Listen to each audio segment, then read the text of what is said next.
Good morning. My name is Shawn Mikkelson. I am a graduate gemologist and one of the team members here at Forge Jewelry Works.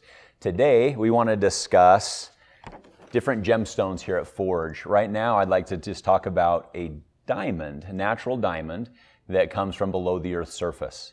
There are four categories to discuss when it comes to a diamond. They're often referred to as the 4 C's. There's the color, the clarity, the cut, and then finally the carat weight.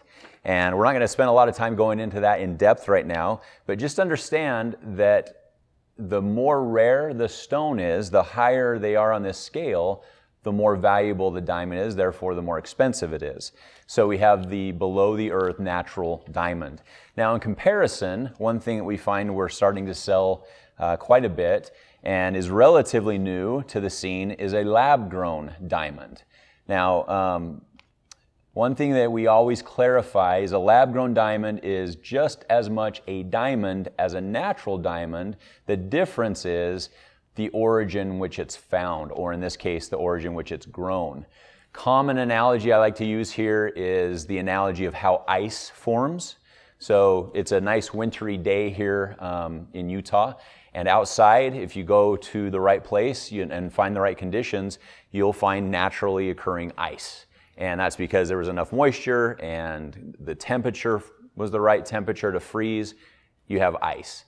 Now, scientists or those who created a freezer figured out that you can also create ice, I guess, in your own way, where you can put water in the freezer and freeze the temperature, and voila, you have ice. And so that's a very simple way to describe the differences. But if you took the ice from outside and the ice from the freezer and you compared them, they're the same chemically, the crystal structures are the same, it's just their origin is different. And so that's the concept of a lab-grown diamond. It is a diamond, however, it's just been grown in laboratories above ground, as it's often referred to.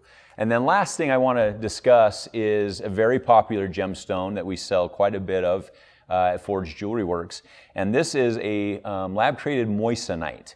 Now, the story of moissanite is in the late 1800s, there was a French scientist named Henry Moissan, thus the name, and he studied meteorites in the Arizona desert. As he studied the craters, they found remnants of these meteorites, and they found a substance as they studied that later became known as moissanite. It was carbon-based like diamond. It had some other properties that they don't get real specific on, but it is very similar to a diamond. Now, one thing always people get a little concerned about is what's the hardness? How durable is the stone going to be? Well, if you recall back to your physical science classes, you may recall a scale called Mohs scale of hardness. And diamond is the very top of that scale. It's a 10, and as it goes down the scale, you gradually end up at 0. So diamond's a 10, sapphire's a 9. You go down further, you have emerald at about a 7, 7.5. Moissanite is a 9.25 on Mohs scale of hardness. So it's actually even harder than sapphire is. And so very durable. It's something we refer to as a generational stone, which means it's not only going to last your generation and your lifetime, but it'll be something you can hand down to the next generations. So as you're comparing all three gemstones, natural diamond, lab-grown diamond, and moissanite, appearance-wise, they all look very similar. And they all have very similar abilities to fall wherever on the chart here, just depending what the conditions were when they were grown.